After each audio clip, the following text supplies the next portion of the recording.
And a warm welcome to all of you joining from around the world today for this IQRN webinar series. And my name is Roel Seibing. I am an assistant professor in the Faculty of Global Communications in Doshisha University in Kyoto, Japan, and also an ATLAS.ti senior trainer, and happy to co-organize the series of webinars on qualitative research and qualitative research methods. So to introduce today's webinar presenter, I'm going to hand it over to my co-organizer, Dr. Eric Lee. Eric. Thank you, Robin, for that. Just nice to meet you all, and good evening, good day, and good afternoon. It depends on where you join us today. So my name is Eric Lee. I'm an associate professor at the Faculty of Management at the University of British Columbia, Auckland campus. So I'm also very fortunate to have a wonderful speaker, Dr. Ajay Gupta, to join us today to present the focus group discussions. So Dr. Ajay Gupta is a professor at the West and VES Business School in India, and also an Emeritus Buddhist Fellows from the University of Milan in Italy, and also a professional ATLAS.ti senior trainer. So he has a very strong interest in qualitative research methodology, ethical challenge, and data analysis across disciplines. Dr. Gupta has conducted 35 plus workshops on qualitative research and data analysis using ATLAS.ti, and invited faculty to teach executive PhD and management courses. Dr. Gupta has also authored 2 books and 13 journal articles, including Corporate Demons and Handbooks on Management Cases, a practitioner's views authored books. So qualitative research method and data analysis using ATLAS.ti, comprehensive research manuals is also an accepted book by Sprinkler for that.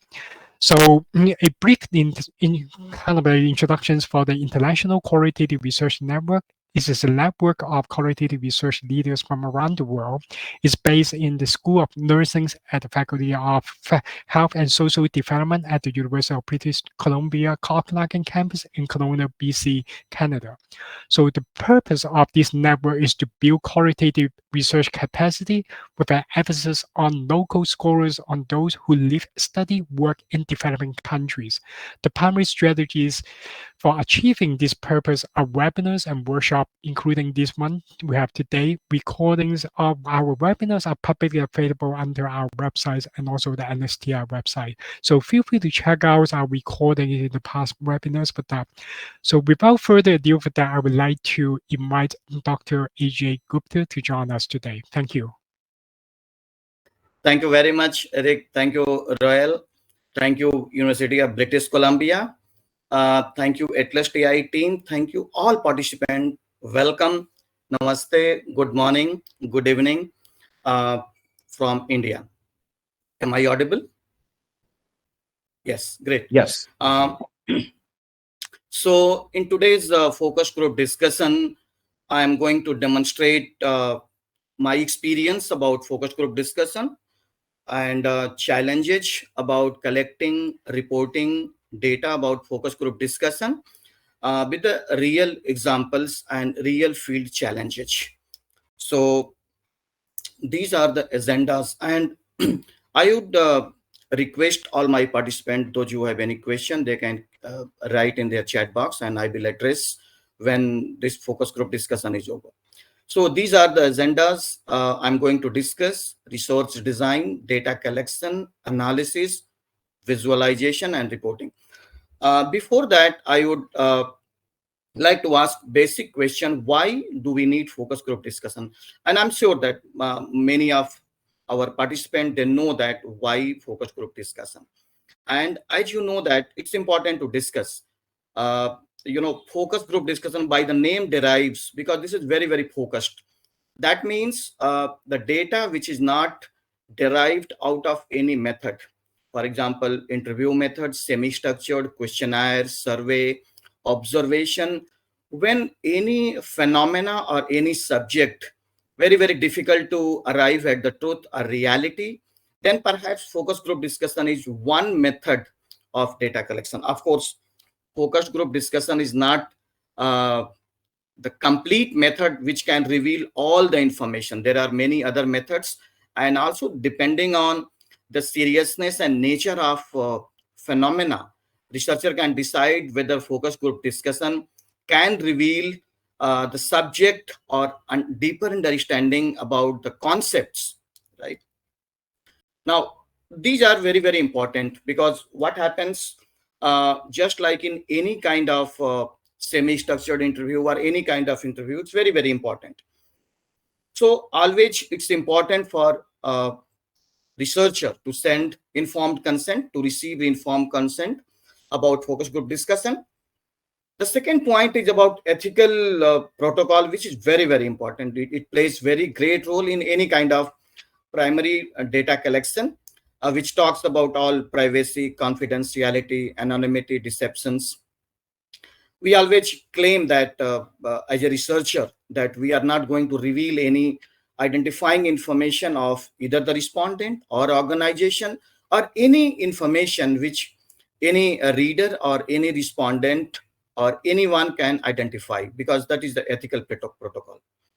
The other important point is always better invite 10 to 20% people, because it's important, because at the last moment, because of lot of urgencies, exigencies, people might not reach at the point. So it's important. Now, while starting, these are just the points. While starting with the focus group discussion, always, and not only in focus group discussion, even in a semi-structured in-depth interview, always researcher start with generic question, because it's very, very important to open up all the respondent to speak up their mind. So always the first question is very, very generic in nature, and this question is usually the icebreaker question to increase the comfort.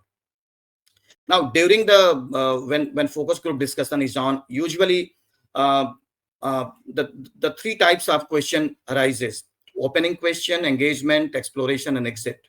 Okay.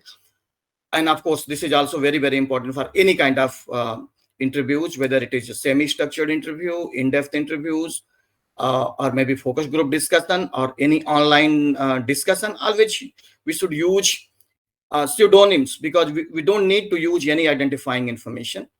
Now, again, the question arises: how many focus group discussions? Just like in in-depth semi-structured interview or any other methods, it's purely decided by theoretical saturation. When data stops emerging, when new data stops emerging, or when minimal information start coming, then definitely a researcher decides that this is the point where I should stop my focus group discussion. Now, this is also one of the important points, because literature talks about, giving some kind of incentives, breakfast, or maybe traveling allowances. I think researchers need to be very, very careful about, giving incentives or traveling allowances, because this might influence their opinion, their viewpoint about the subjects, and people might raise question about, ethical ground. So it's very, very important for any researcher, whenever they are going to offer any kind of incentives or reward, to be very, very transparent and very, very clear about what is the boundary, what is the limitation of those incentives and rewards, right? Now, these are just generic literature about when it started. 1940s, usually it started. Merton et al. 1956 it started.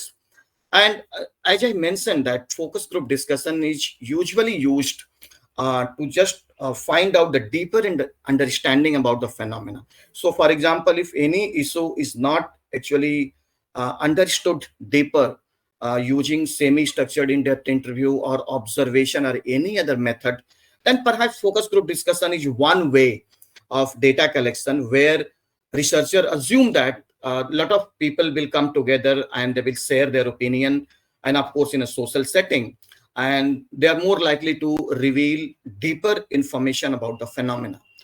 How far it is true, it purely depends on the nature of issues, and also the openness of respondent, and of course how researcher and moderator conduct and set the entire tone of focus group discussion. Right now, where this focus group discussion is not preferred. It's very, very important to know. Where researchers feel that there might be a lot of biases, there are a lot of personal issues might emerge because of focus group discussion, and people come up with their, sharing private information and also attacking others. So in those situations, perhaps focus group discussions are not preferred methods of data collection. Many issues related to maybe very, very sensitive issues, maybe in the formal sector, business sector, social sector, when there's a risk of, fighting among each other or conflict among on respondent, perhaps focus group discussion may not be the preferred way of, collecting data. Now, it's also important to know about, what focus group discussion is not. Of course, focus group discussion is not a debate. It's not about the negotiation process. It's not about conflict resolution. It's not about problem solving sessions. It's not about promotional opportunity, and it's not about education session. Okay. So what are the different characteristics of focus group discussion? I just like in semi-structured in-depth interview or any other methods of data collection, the researcher become the it assume the primary role of engaging into discussion and probing question and trying to reveal more and more information from the respondent. In focus group discussion, the role of researcher becomes peripheral, and usually a moderator comes into play, and they are moderating the session. They are asking questions. They are responsible for setting the tone. They are responsible for maintaining all the decorum of focus group discussion, ensuring that each and every participant actually speak up their mind. It's important.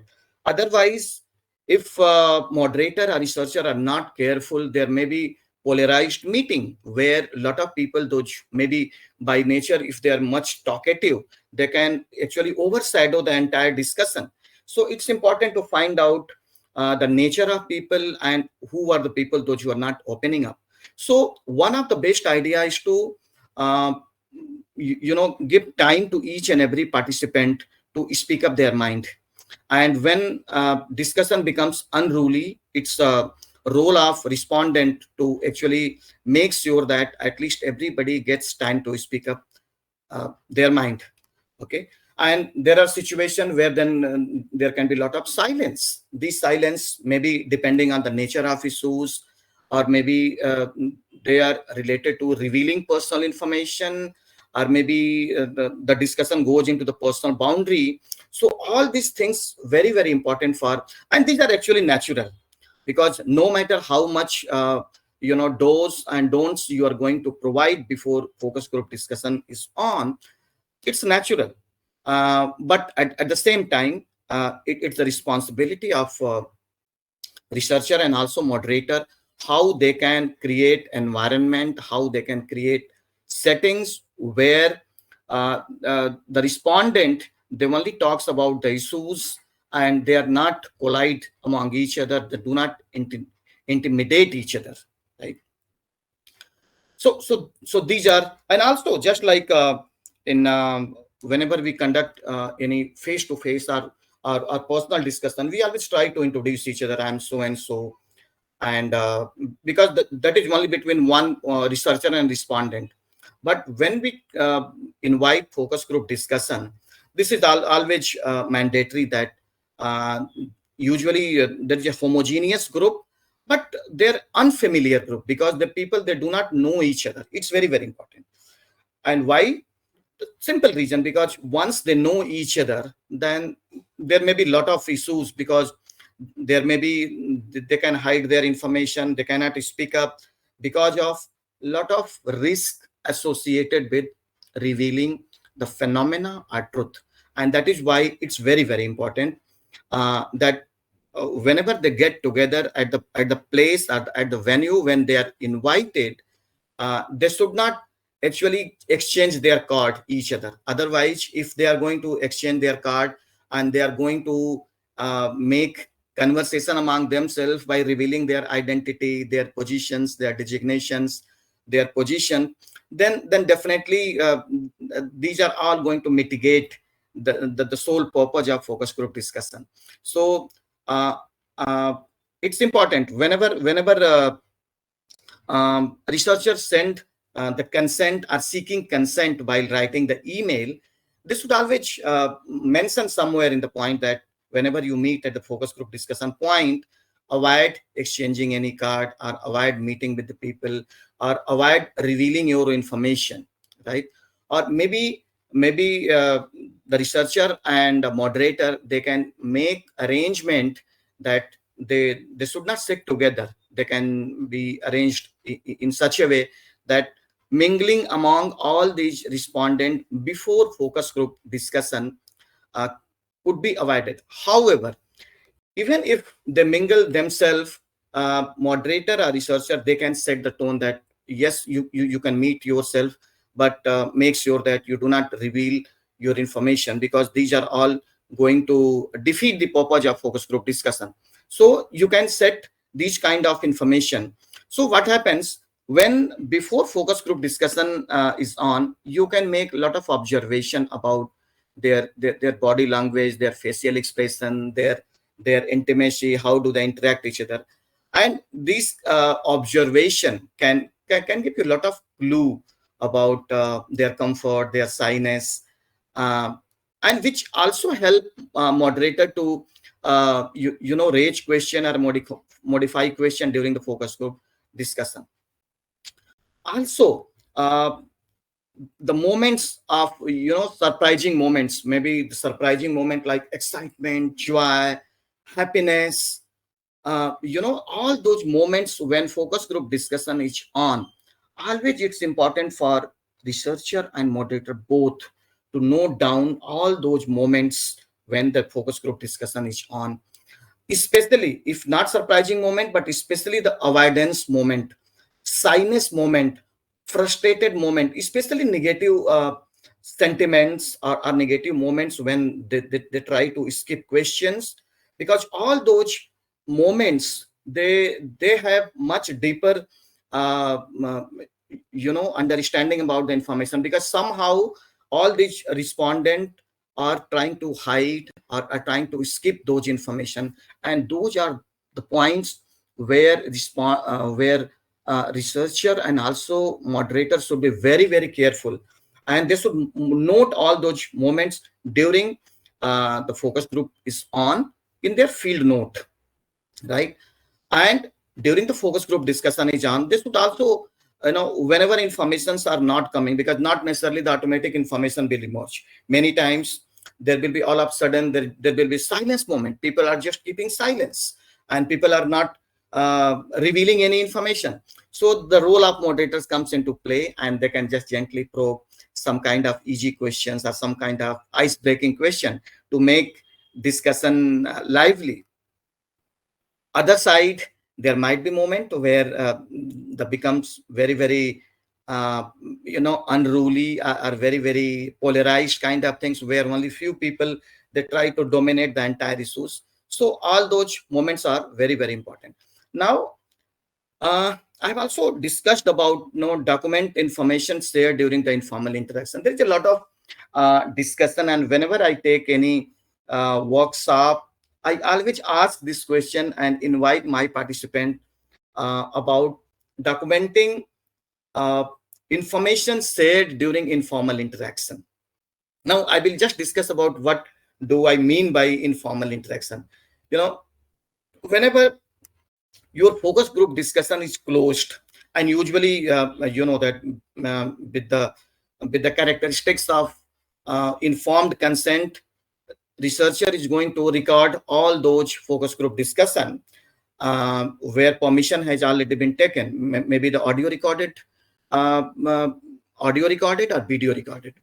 Now, no matter the fact is that no matter how much confidential information or confidential clause or ethical clause researcher has mentioned, that it will be only between researcher and respondent, and we are not going to reveal any information we will keep your information private, and without your information we are not going to reveal anything.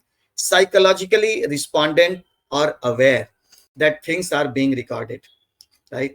And it purely depends on what is the nature and gravity of issues. If the issues are very, very sensitive, no matter what you claim, what you promise, and what ethical clause you are going to do, people somewhere, back of the mind, they are aware that things are being recorded, and they might invite some kind of risk in future.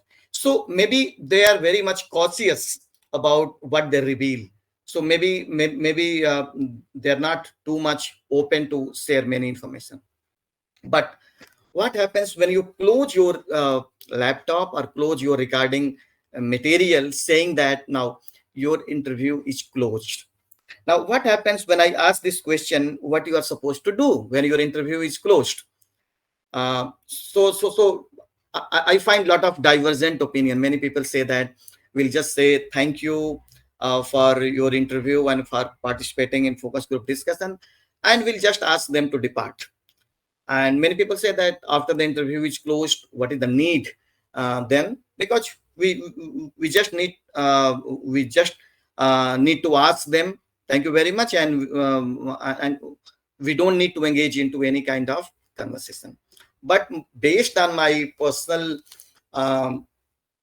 observation during my data collection, and also literature has mentioned all these things somewhere, not in a very explicit way, about whenever your data interview is over, when your recording is closed, always, as a researcher, as a moderator, you need to be very, very careful, and you never allow these people to leave the place. Always start with these points, which are very, very helpful, saying that thank you very much, and it was very, very informative discussion, and you shared very insightful information based on your experience, and I really appreciate your experience, knowledge, even though they have not said it. It's important. And the moment you say that, somehow it is going to create a lot of positive feeling among themselves. First, secondly, once they know that your recording is closed, they become open up. And actually there, the role of researchers and moderator actually starts. And moderator should ask question that he or she has observed during focus group discussion was on, especially the negative part. When respondent avoided certain questions, when they show some kind of frustration on their faces, when they show some kind of discomfort, when they try to collide with each other, when they had some kind of personal attack, when they revealed personal information, when they intimidated each other, when there was a long silence, all those moments, slowly moderator should probe. Sir, could you explain on this area, because there was some kind of discomfort or this kind of avoidance, or maybe enough information was not revealing. Could you speak up your mind? More likely, since they know that you are not recording the information, they are more likely to open up, and they are more likely to reveal much deeper information on all those issues which they preferred to skip, or there was a long silence, there was frustration, there was all negative moments.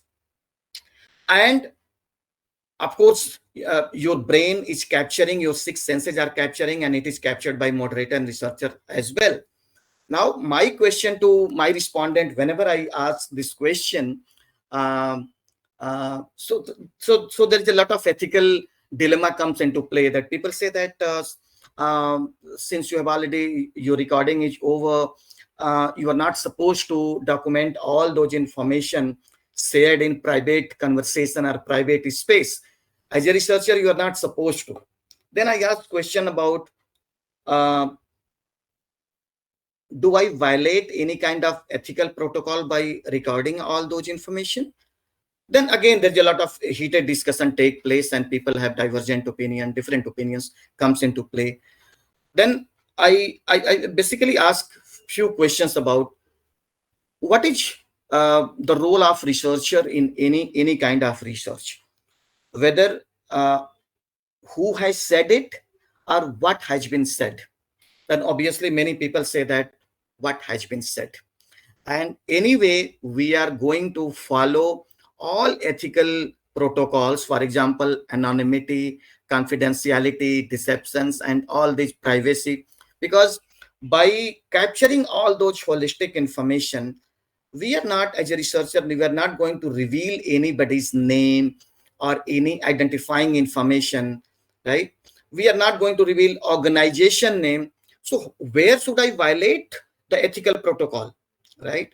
Now, there again might be question that in your consent seeking form, when you wrote email to all your respondent, that it will be only between researcher and respondent, and we are not going to reveal any identifying information either uh, of respondent or organization or any identifying information. By reading, any person or any reader can find out which organization or which community or which social setting the researcher is talking about. Now, because ultimate objective of any research, whether it is social science, pure science, or any kind natural science, ultimate objective of any research is to help people, right? Help people to improve their life in all possible way, whether you talk about societal benefit, environmental benefit, organizational benefit, or policy making, or management practices, community building, or social reform, any kind of things. The ultimate objective of any research is to help people. And while conducting any research, researcher is more concerned about what has been emerged and how truth can be derived. And that is how it's very, very important for any researcher to know that truth can be derived by multiple ways. There is no single methods from where researcher can find out or find or understand the deeper into the phenomena. It's and especially in sensitive issues, whether it is related to society or environment or formal organization, NGO, or any organization, it's purely depend on the nature of issues emerging and how people are opening up, right? And more than that, it's not about who has said it, than what has been said. And that is why what has been said, if you go back, what drives what has been said, researcher need to be very, very careful about identifying participant. Now, when I say identifying participant, there might be a lot of basic answers saying that we always have purposeful sampling, and we purposefully decide or select respondent. Now, within those purposeful sampling, I would like to quote one example here. In purposeful sampling, we try to find out the people have enough experience about the phenomena, and we also try to find out the different demographic, male, female experience kind of things. Now, based on my experience, what I could see, since I did my research in banking sector, where I studied middle managers morale, how middle managers morale is influenced by management practices. Now, I collected data from CMDs, chairman and managing director, working, retired, union directors, and middle managers. Now, I would like to emphasize here what kind of middle managers I'm going to select for my data collection. Now, if you talk about formal organization, and if I focus on one issue like promotional processes or career growth or performance management, I'm giving multiple words so that you can visualize. If I want to find out the fairness or transparency in performance appraisal process, and if I select all middle managers, those who have very, very positive experience about performance management process, because they had very good scoring. They scored very good in performance appraisal, and they get promotion compared to many other people, those who had very, very negative experience, and they could not get promotion despite being very, very deserving candidate, very, very sincere candidate, and very, very performing candidate.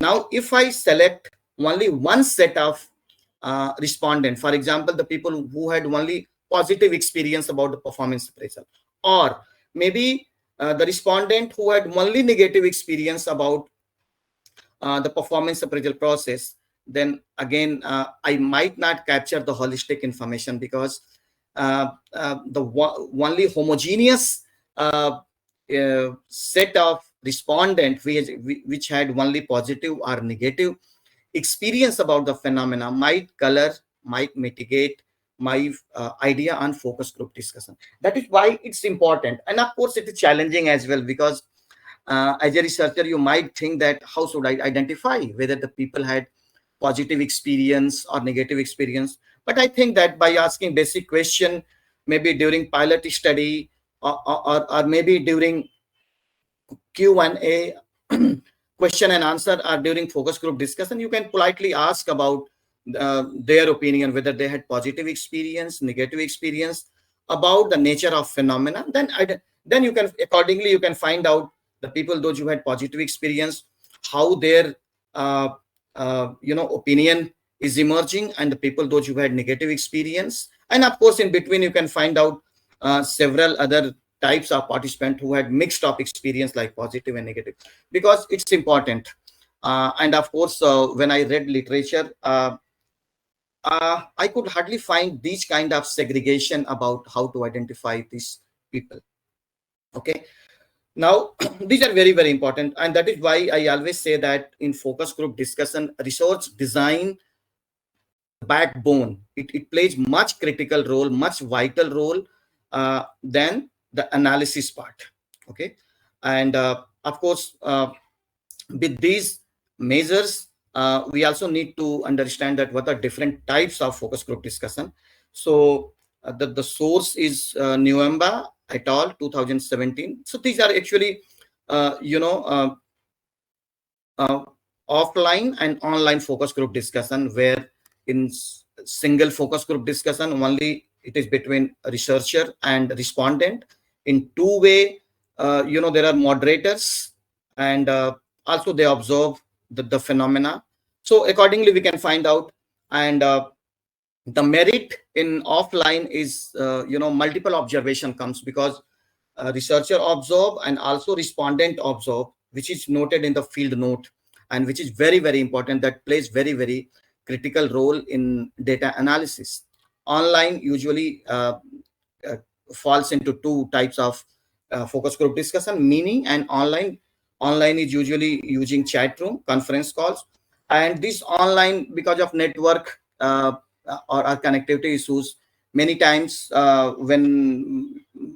and usually it's very, very difficult to observe facial expressions and avoidance and frustration. However, maybe depending on the issues and depending on the comfort level of respondent, maybe when they are invisible, when you do not see face to face, maybe they are more likely to reveal much deeper information. That also likely to happen. Okay.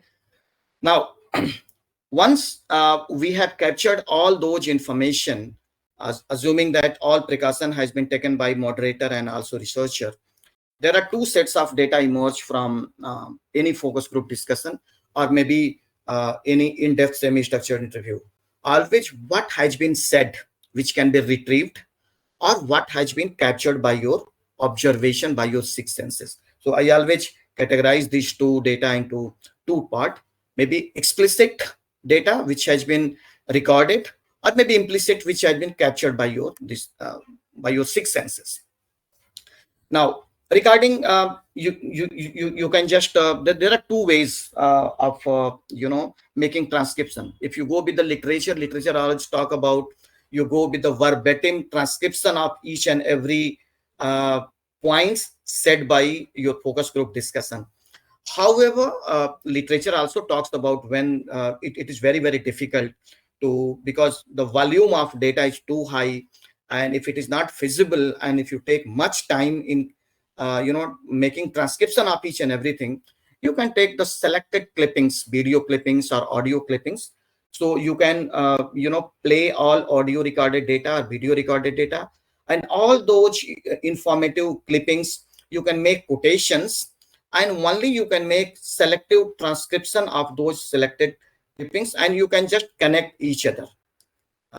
So that is also depending on the size of data, clippings of audio recorded data and video recorded data. However, it's very, very important for any researcher to preserve all those recordings, so anytime your examiner or any readers can ask you to verify your audio recorded data or video recorded data.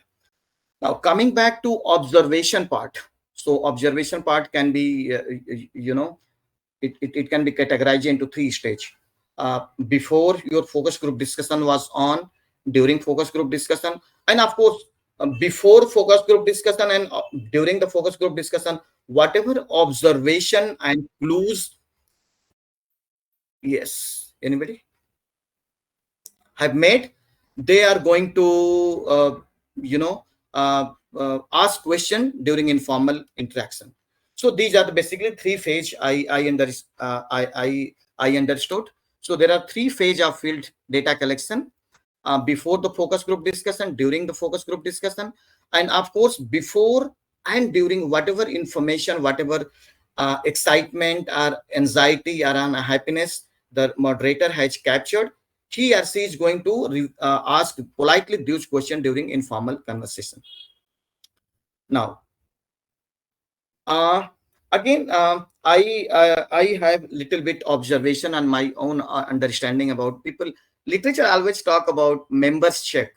That means whenever you capture any information during informal conversation, it is always based on members check. It is always expected that you verify from your respondent or other people.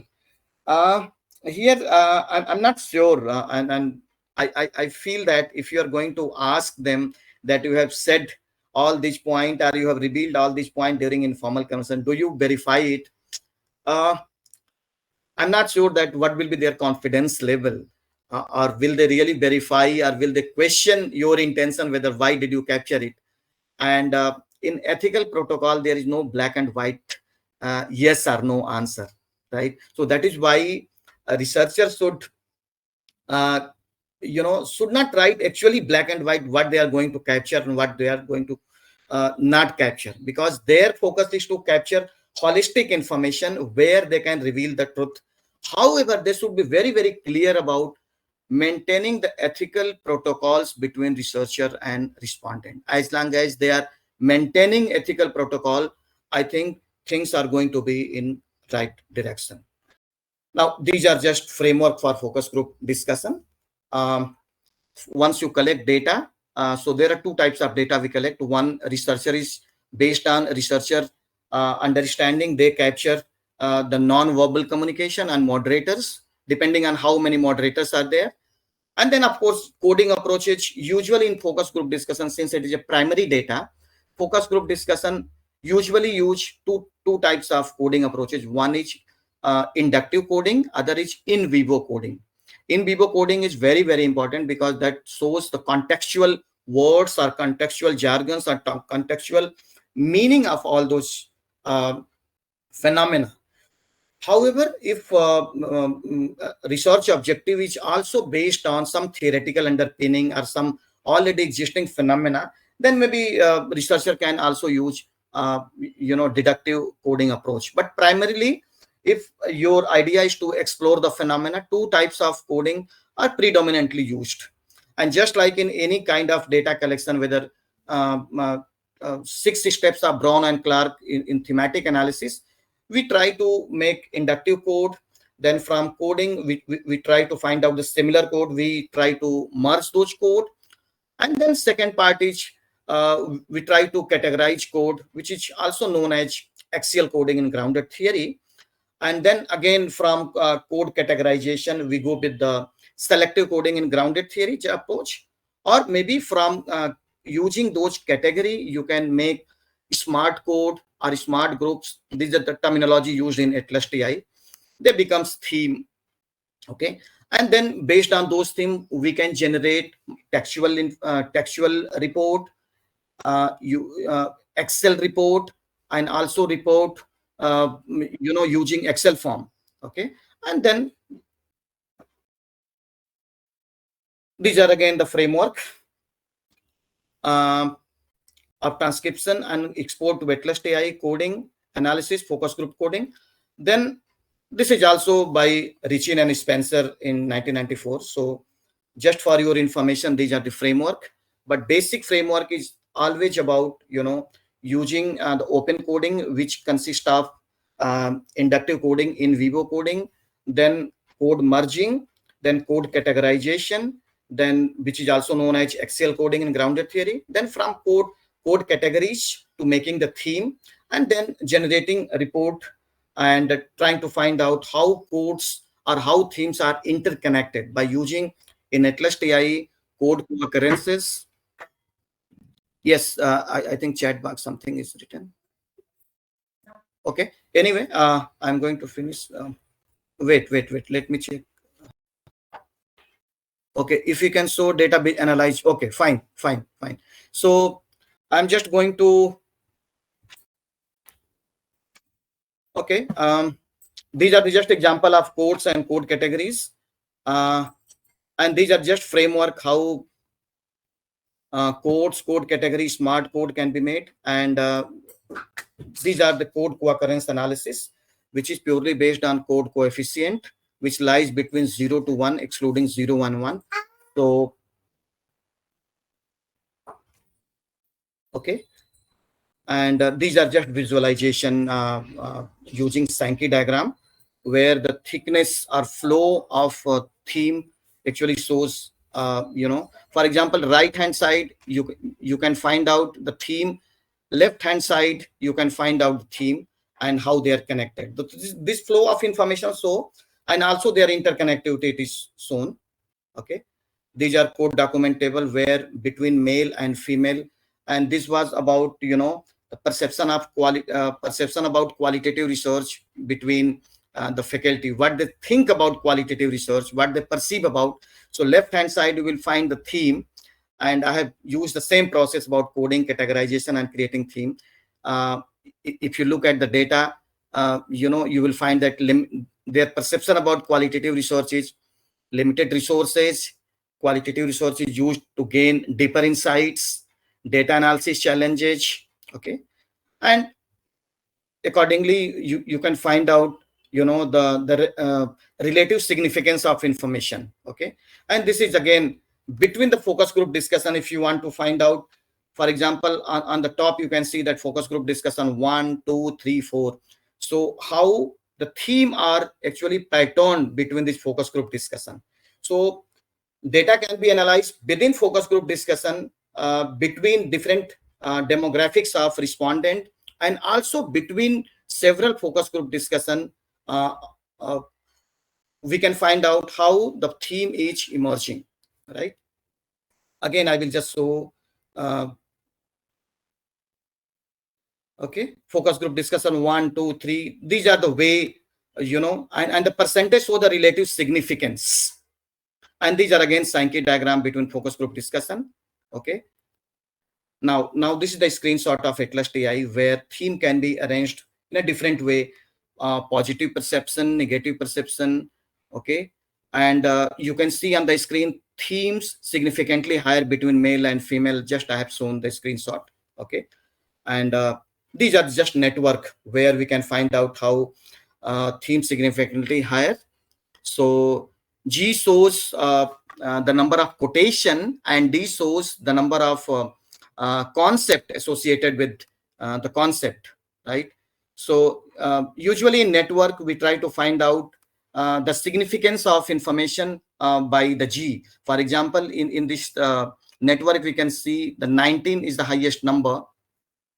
We're talking about limited resources. That means the perception of female respondents, they say that in qualitative resource, there are limited resources. So which is significantly higher than the male respondents. So this is how we can make interpretation. And again, here the network, we have seen the significant theme. So I have categorized into positive perception and negative perception. And in positive perception, you can see that there are 130 quotations, selected quotation. In negative perception, there are 156 quotation, which are divided into different kind of sub themes like data collection, data analysis, not scientific, not great, limited. So these are the sub themes. Okay. So these are the themes, and I will stop here by showing this kind of presentation about the theme. But I will summarize that in focus group discussion, the research design plays much vital role, because in analysis, just like in any other analysis, we can do inductive coding, in vivo coding, categorizing, and creating theme from code category, and we can generate multiple types of report, and we can present these data within the focus group, maybe male, female, or experience wise. We can, within the focus group, we can present our data. Between the focus group, we can present data, right? And accordingly, we can make interpretation of all those data. The significance of data is usually arrived based on code coefficient. That means how two concepts are interrelated and what is their significance. Okay, so I think there are question and answer sessions. So I would like to stop here, and I would like to take question and answer. And if you have anything to say, please go ahead. So thank you very much. Right. Well, thank you, Dr. Ajay Gupta, and for the presentation on focus group data and going through the methodology of data collection and with data visualization. So with the time that we have left, what we'd like to do is open it up to everybody. We have questions about data visualizations, and if there are other questions about the aspects of collecting focus group data and analyzing focus group data, please feel free to add your question in the Q&A section that's represented by the call out with the question mark. Dr. Eric Lee and I will have questions as well, just so that we can have a useful discussion in the time that we have. But please feel free to ask questions as that come to mind with focus groups. Maybe while we're waiting for questions, one question I would ask is I think there's a like people kind of think of interviews and focus groups as having, they're kind of the same thing. This is kind of the perception, right? That a focus group is just an interview with many people. And we had so many, and there's so much discussion already about like what's the difference. But I think one thing that would be useful to illustrate is what research inquiry, what research questions could be satisfied with a focus group discussion that maybe an interview might not be sufficient for. Very good, wonderful question. So of course, I wanted to discuss this question.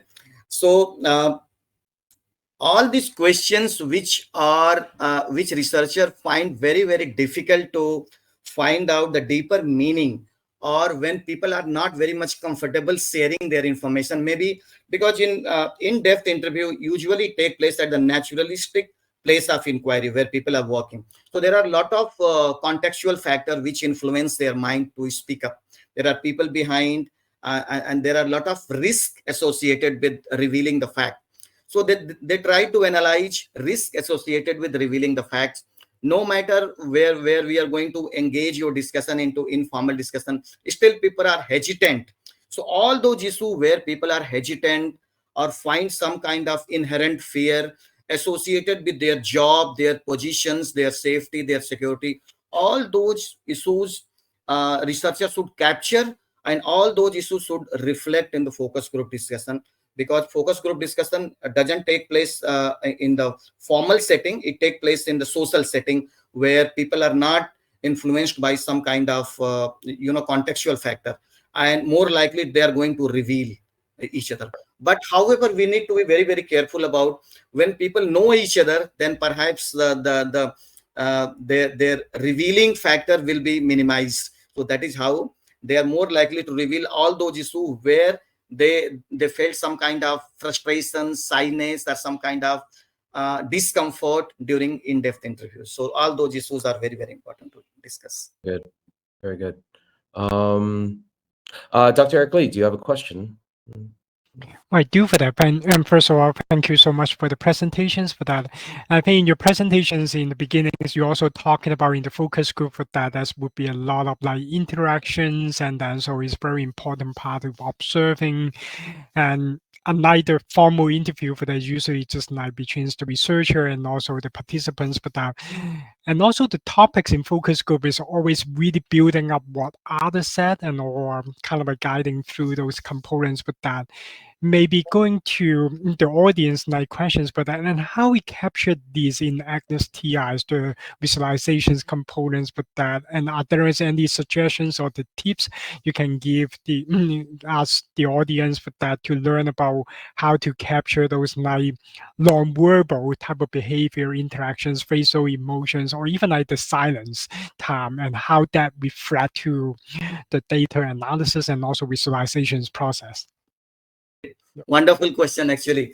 And a lot of people ask this question, how you're going to integrate into textual data all those observations. So I will give you objective answer 1, 2, 3, 4, 5.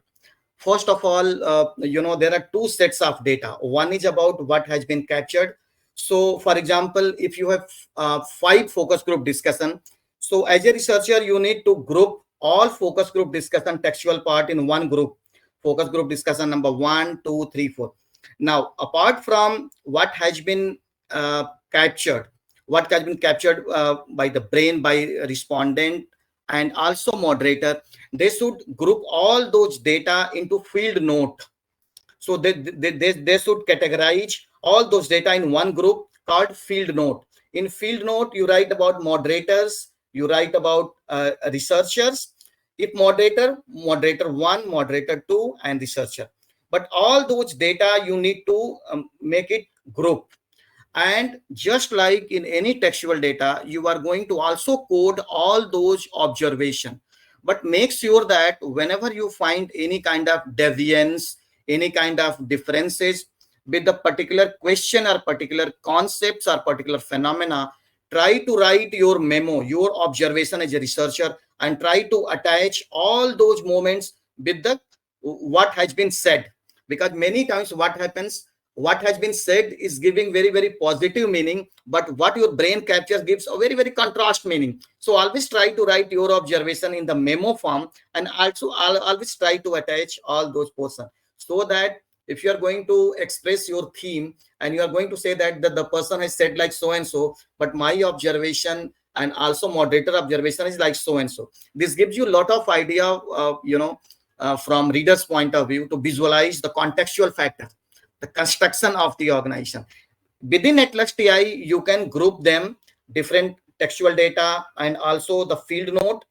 And within those themes, if you are going to make it, you can find out how pattern is emerging and what information. There's a lot of variance between what has been said and what is emerging from the field note. So by using code, document, table, we can find out the variations, and we can find out where are the areas of real concern, and we can go with the other methods of data collections, which actually focus group discussion may not actually capture. Right? Thank you. Thank you. And I think that overlaps a little bit with Martha's question, talking about ATLAS.ti for FGD analysis. How can we add data into the system? I think the system means ATLAS.ti into the program. And how does it work? How does it work? As in, how about this? What do you do to add data into an ATLAS.ti project that's focus group data? What do you do with the data and before you analyze it? There are certain words, there are certain, for example, when just like there is option in ATLAS.ti focus group coding. So what happens when we click on focus group coding?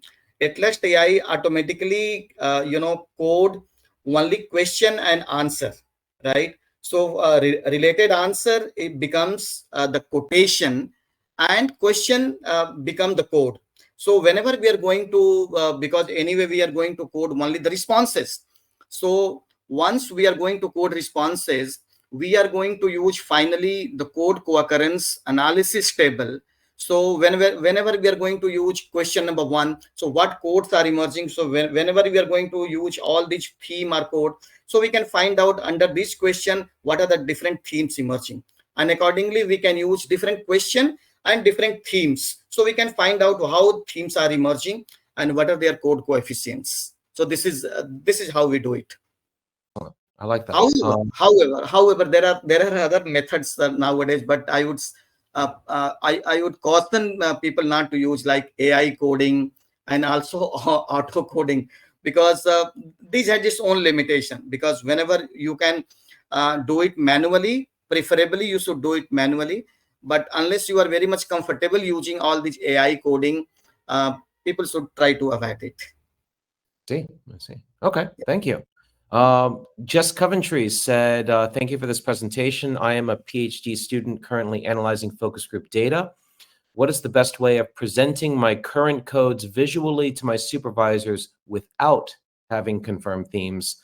I want to be able to display the codes and possible descriptions and maybe even quotes. Okay. So